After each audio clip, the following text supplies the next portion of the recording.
Salut à tous, on se retrouve aujourd'hui pour parler du FC Barcelone en ce lundi 30 janvier. On commence tout d'abord avec ce chiffre, le chiffre 5, comme le fait très bien Gérard Piqué, parce que le Barça a maintenant 5 points d'avance sur le Real Madrid, car hier le Real Madrid jouait contre la Real Sociedad, et du coup il y a eu 0-0 entre le deuxième et le troisième de la Liga, donc score qui est parfait bien sûr pour le FC Barcelone, donc plus 5 en une du journal Sport et à 5 points en une du journal Mundo Deportivo par rapport au nombre de points d'écart entre le Barça et l'équipe du Real Madrid, deuxième. Voilà, en plus je l'avais dit hier que c'était le score qui arrangeait le mieux le Barça, c'est qu'il y avait match nul, donc du coup il y a eu match nul, du coup le Barça 5 points d'avance sur le Real Madrid et du coup ça fait 8 points d'avance quand même sur l'équipe de la Real Sociedad qui est troisième, donc voilà, ça a été une soirée parfaite hier dimanche bien sûr pour les Blaugrana. Du coup bon, il reste encore beaucoup de matchs, on est seulement à la 18e journée, il y en a 38, il reste encore 20 matchs, tout peut arriver, mais voilà, quand tu as 5 points d'avance sur ton dauphin, on va dire c'est plutôt pas mal. Et cette saison le Barça est champion d'hiver avec 47 points en 18 matchs sur les 10 dernières campagnes de la Liga. L'équipe qui était en tête du classement dans la première moitié de la saison a remporté le titre 7 fois. Voilà, donc là on n'est pas encore à la moitié parce qu'il reste un match, le match qui va être joué là contre le Betis, parce que la moitié c'est 19 matchs, mais là c'est 18 matchs. Et même si le Barça perd et le Real gagne, il y aura toujours 2 points d'écart. Donc voilà, c'est sûr que le Barça est champion d'automne ou champion d'hiver, peu importe. Et voilà, sur les 10 dernières équipes à être champion d'hiver, en gros, il y en a 7 qui ont remporté le championnat à la fin de saison. Donc voilà, c'est une bonne augure pour l'équipe Blaugrana. Concernant le match gagné là ce week-end du côté de Girona, c'était avant-hier, c'est une victoire dans la douleur, mais victoire au bout, une victoire 1-0. Pedri a été le buteur et Pedri figure, lui et Araujo figure dans l'équipe type de cette semaine en gros de Liga. Donc félicitations aux deux joueurs du FC Barcelone. Le Barça en 2023, ça roule au compresseur, voilà, depuis le premier match, c'était contre l'Intercity. Bon, ça a été compliqué, on se souvient contre l'Intercity, sinon ça a été que des victoires. Bon, il y a eu un match nul contre le Betis, donc voilà, contre Madrid en plus, le Real Madrid, où ça a été un titre, avec une super Coupe d'Espagne remportée, Retafe, Real Sociedad ou même Girona, à chaque fois c'était une victoire 1-0, donc voilà, tout va bien actuellement du côté du Real. Et le joueur qui a le plus joué, les gars, c'est lui, Jules Koundé, donc ça c'est tous les matchs en janvier, donc là il n'y en a plus, vu que le prochain match ça sera le 1er février, et sur ce mois de janvier avec tous ces matchs là, ce qui a le plus joué, c'est lui les gars, c'est Jules Koundé, il a joué plus de 690 minutes de jeu, devant Busquets 635 et Gavi 634 minutes, donc voilà les 3 joueurs qui ont joué le plus là en termes de minutes lors du mois de janvier.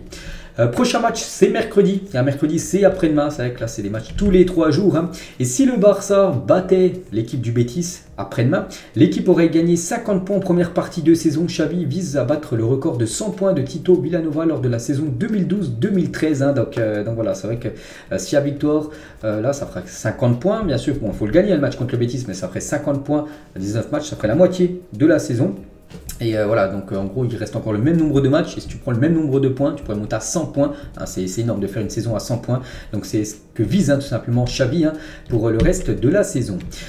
Du coup les prochains matchs, donc Girona déjà pas, enfin c'est fait, Betis c'est mercredi, le week-end prochain ça sera l'autre Séville, parce que là il y a le Betis Séville, cette fois-ci ce sera la réception du FC Séville qui est pas super bien quand même cette saison en Liga. Bon voilà, ils viendront du côté du Camp Nou, ça sera le week-end prochain, puis on peut voir voilà, cette double confrontation contre Manchester United qui se profile le 16 février et le 23 février, donc ça sera voilà, deux jeudis, une semaine d'affilée les gars, le match aller, match retour contre Manchester United. On va parler de Gavi, Lewandowski, Rafinha devraient être les 3 en attaque lors du match contre le Betis après-demain. Concernant Ferran Torres et Ansu Fati devraient être sur le banc d'après ce qui se dit. Donc Ferran Torres revient de suspension, donc sur le banc. Lewandowski revient de suspension, lui titulaire, on a besoin bien sûr de Lewandowski. Donc Rafinha pour remplacer Ousmane Dembélé, et Gavi devrait être le 3e du trio, on va dire. Peut-être ce sera pour être aussi un milieu à 4 avec les 3 milieux plus Gavi qui jouerait ailier gauche. Et concernant Rafinha qui va jouer là actuellement, vu qu'on sait que Dembélé, on va parler là, on sait qu'il est blessé. Donc il est temps pour Rafinha de passer à la vitesse supérieure suite à la blessure de Dembélé. Occasion en or pour le Brésilien de briller, enfin de montrer voilà, ce qu'il donne au poste d'ailier droit. Il veut toujours jouer l'ailier droit, il a toujours dit que c'est son poste qu'il préfère le plus, que c'était compliqué pour lui vu qu'il y a toujours Dembélé qui joue à son poste. Donc du coup lui joue à gauche, et maintenant qu'il est blessé Dembélé, donc c'est à lui maintenant de saisir sa chance, Rafinha. Et si Rafinha ne retrouve pas sa forme avant la fin de la saison, Le Barça le mettra sur le marché des transferts. Il sera un titulaire indiscutable là, sur l'aile droite pendant que Dembélé se remet de sa blessure. Donc voilà, c'est une occasion en or enfin pour lui de montrer ce qu'il vaut, voilà, ce qu'il vaut sur ce poste hein, qu'il préfère, voilà, ce poste d'ailier droit. Donc maintenant c'est lui qui a les cartes en main, à lui de jouer, hein, et à lui de montrer qu'il peut devenir bien sûr quelqu'un de très important pour les années futures. Et concernant Dembélé, hein, voilà, qui est blessé, on le sait, hein, il s'est blessé, c'est le gros coup dur hein, du week-end. Donc il devrait être forfait 6 semaines quand même, hein, c'est énorme. Regardez tous les matchs qu'il devrait louper quand même Ousmane Dembélé, donc tous les prochains matchs en gros. Donc il devrait même louper la double confrontation hein, contre Manchester United, il ne serait pas là. Donc ça, ce serait bien sûr un énorme coup dur hein, pour le FC Barcelone. Mais bon, c'est une blessure. Voilà, tous les clubs en ont, c'est que le Barça en a pas mal hein, cette année. Et voilà, donc voilà, on lui souhaite un bon rétablissement à Ousmane. Hein. Il est totalement impossible hein, pour Barcelone de faire une signature dans cette fenêtre de transfert. N'oubliez pas que la fin du mercato, c'est demain soir à minuit. Il n'y aura pas de remplacement pour Memphis Depay, ni de signature suite à la blessure de Dembélé. Hein, voilà, il n'y aura personne qui viendra remplacer, on va dire, Dembélé par rapport à sa blessure. Voilà, il n'y aura pas d'autres renforts. Mais voilà, ça fait c'est quand même un coup dur hein, pour Xavi, parce qu'en attaque, ça fait du coup une option en moins. Hein. Il y a déjà Depay qui a quitté le club, mais maintenant Dembélé, un autre attaquant, quitte le club. C'est vrai qu'il n'y en a plus beaucoup hein, des attaquants, on va dire, en option pour Xavi. Il va devoir faire maintenant avec ce qu'il y a du côté du club. On va parler de Pedri. Bon, Pedri, je vous l'avais dit, il a joué son 100e match hein, contre l'équipe de Girona et il a reçu ce maillot spécial. Hein, donc Pedri 100 hein, par rapport à ses 100 matchs. Hein. Et ses stats, les gars, donc 100 matchs, 7288 minutes exactement hein, du côté du Barça. 15 buts et 7 passes D. Hein, donc plutôt pas mal, hein, bien sûr, pour ce jeune joueur hein, de seulement 20 ans et de moins, le jeune Pedri. On va parler info transfert. Hein. Un faux départ, donc il n'y aura pas d'arrivée, ça on le sait, mais peut-être un départ pourrait être fait avant demain soir. Hein.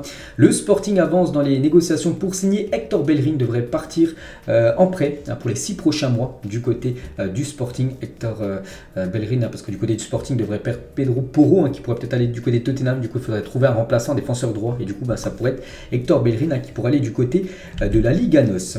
Et le Barça pense qu'il est impossible de signer des joueurs cet hiver, même si Bellerin part. Hein. Le club essaiera plutôt d'enregistrer Gavi et Araujo en équipe première, hein, vu qu'ils ne sont toujours pas inscrits. Donc voilà, il n'y aura vraiment pas de renfort. Hein, ça, c'est quasiment sûr. Bon, après, on ne sait jamais vraiment dans les dernières heures du mercato. Peut-être un joueur, une surprise. Hein, ça peut toujours arriver. Hein, toujours dans les dernières heures du mercato, il se passe souvent des choses. Mais bon, d'après ce qui se dit, hein, ce sera une fin de mercato jusqu'à demain soir plutôt calme. Peut-être un départ, hein, je l'ai dit. Hector Bellerin. Concernant ce joueur, bon, ça, c'est plus pour l'été prochain. Le Barça a suivi Mohamed Kudus. Hein, Jordi Cruyff a déjà publiquement félicité le joueur. Hein, cependant, l'Ajax n'acceptera pas moins de 45 millions d'euros pour le joueur. Donc bon, là ça devient un souci. 45 millions d'euros, c'est une sacrée somme. Du coup voilà, bon, le Barça, s'il s'intéresse à lui, ça sera bien sûr pour l'été prochain. On va parler de Marc-André Ter Stegen. Sur le terrain, est une valeur extraordinaire. Hein, et en dehors du terrain, c'est un homme éduqué, naturel, qui n'a pas laissé l'argent et la célébrité entrer dans sa tête et le changer. Hein, il reste le même, hein, même si maintenant il est hyper connu hein, du côté de Barcelone, il gagne de grosses sommes, hein, il est riche, tout ça. Il n'a pas pris le melon, on peut dire. Hein. Ter Stegen est toujours quelqu'un de très très simple hein, d'après ce qui peut se dire en Espagne. Araujo, les gars, quand je suis arrivé, je touchais le ballon 3 fois et je le perdais 3 fois. J'ai travaillé ici, on s'entraînait l'après-midi. Je venais le matin pour m'entraîner seul, hein, plus l'entraînement l'après-midi hein, pour être meilleur. Et maintenant, c'est vrai qu'il est bon et quasiment l'un des meilleurs défenseurs actuellement au monde, hein, le défenseur uruguayen. Une petite photo de Frankie de Jong avec sa copine. Hein, ouais, ils ont fait une photomaton, hein, les deux amoureux. On va parler du maillot de Léo Messi, les gars. Donc un maillot de Lionel Messi signé par le GOAT a été mis aux enchères par l'UEFA. L'enchère actuelle est de 68 400 € hein, pour ce maillot collector hein, signé par Léo Messi. Hein. Il reste 5 jours pour enchérir. Tous les fonds seront reversés à l'association Newcastle United. Voilà, donc pour aider, je sais pas, peut-être des personnes défavorisées, tout ça. Donc voilà, les gars, ce maillot. Donc si vous avez beaucoup d'argent, hein, vous pouvez faire une offre si vous voulez le maillot de Messi. Bon, il va falloir débourser quasiment minimum 70 000 €. Et bien sûr, c'est une énorme somme. Toujours avec Léo Messi, quelle est votre version préférée de Lionel Messi? Toutes les versions du Barça ou sa version, comment dire, du côté de l'Argentine, voilà, cherchez bien sûr son pays. Hein. Donc voilà, toutes les grosses versions hein, de la Pulga. Toujours avec Léo Messi, le plus beau Barça de l'histoire. Il y avait bien sûr Léo Messi, peut-être l'un des plus beaux, hein, avec Iniesta, avec Thierry Henry, avec Puyol, ou même Busquets, tiens, toujours présent, hein, Sergio Busquets, pour montrer la longévité, la fidélité quand même de ce joueur, ou même Samuel Eto'o, même Gérard Piqué. Tiens, toujours avec Piqué, tiens, mon équipe 2022 de l'année par rapport à l'année dernière, donc il a dit, bon, Courtois, David, Van Dijk, Upamecano, Hakimi, Casemiro, Pedri, Gavi, il met 2 joueurs du Barça, et il met aussi Mbappé, Benzema et Messi, voilà, donc 3 joueurs du FC Barcelone parmi son 11 de l'année dernière à l'année l'année 2022. En 2011, les gars, donc Neymar était 10e du Ballon d'Or en jouant à Santos. Il avait également remporté le prix Puskás cette année-là du plus beau but. Donc Neymar, voilà, qui était peu connu en 2011. Il avait rejoint le Barça en 2013, mais il faisait déjà les beaux jours du côté de Santos. Il était très très jeune, il était déjà parmi dans le top 10 du Ballon d'Or, alors que c'est un joueur de Santos dans le championnat sud-américain. On peut voir que lors de cette année 2011, c'est Messi, bien sûr, qui avait remporté le Ballon d'Or. Donc il y avait aussi Xavi 3e, Iniesta 4e. Donc je crois Eto'o, je ne sais pas s'il était là comment dire, à la 8e place. Non, je crois qu'il était du côté de l'Inter Milan. Donc du coup voilà, quand même 3 joueurs du Barça. L'équipe actuelle en 2011 avait fini dans le top 4 du Ballon d'Or. Tirage au sort demain, donc tirage au sort aujourd'hui. Il a même été fait ce tirage au sort. Quand je fais la vidéo, je l'ai fait juste avant, tiens, le tirage au sort. Du coup, le Barça va connaître son adversaire pour la demi-finale de la Coupe du Roi. On en reparlera bien sûr demain.